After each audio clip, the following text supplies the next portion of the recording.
Um, when I was in high school, at least starting high school, I would say I was interested in a lot of things. I did not know. I mean, I loved my English classes. I was really involved in theater.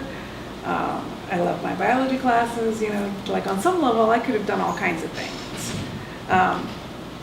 But if you ask my mother, she would tell you that she knew I was going to be a biologist since I was a little kid, because I was, you know, we lived in Kenya when I was a kid, and we would go to the coast, you know, beaches for vacation. I would spend all this time like snorkeling in tide pools, and I would catch fish like pipefish, which is about the only fish that like a 6-year-old can catch without a net.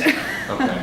And I'd have like these buckets of pipefish, and she would let me watch them for a while, and then I would have to put them back, and hermit crabs and all this stuff, and we found lizard eggs, and you know, they hatched out. So that was like my first, you know, observations of hatching, which is what I study now.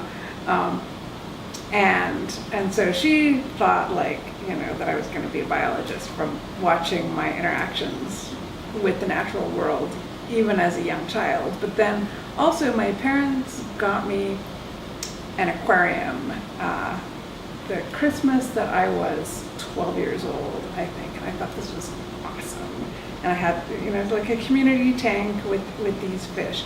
And after school, I would come home, I had like a little notebook that stayed with the aquarium, and every day I would come home for like half an hour or maybe more, and I would watch the behavior of my fish, and I would take notes on their individual behavior. How old were you when this was I happening? was like 12. Okay. And, you know, like to me, there was like, of course, you have an aquarium, you want to like know how the fish are doing. It like seemed to me like something that any kid would do. But I think that my mom, looking at that, was like, okay, yeah, maybe it's not something that any kid would do. But yeah, to me that was, you know, that was very normal. And growing up in Kenya with, you know, catching chameleons in my backyard, catching pipefish in the Indian Ocean when we went on holiday and stuff, I think it was very formative. And part of why I'm not just a biologist, but a tropical biologist now, because I love the richness of life down here. You know, I had an awesome biology teacher in high school, Barry Daynard. He's actually my Facebook friend now, which is really cool.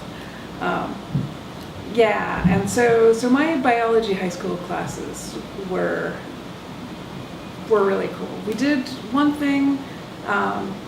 So this is in a small town in Manitoba, and in the spring, southern Manitoba, there's all these sloughs, we call them, kind of like marshy, swampy ponds, really important duck habitat.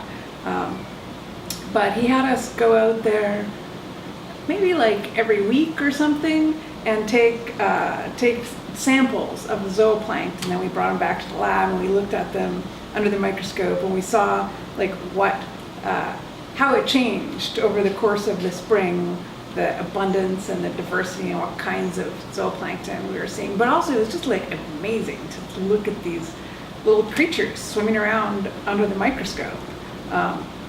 So that's one thing that I remember.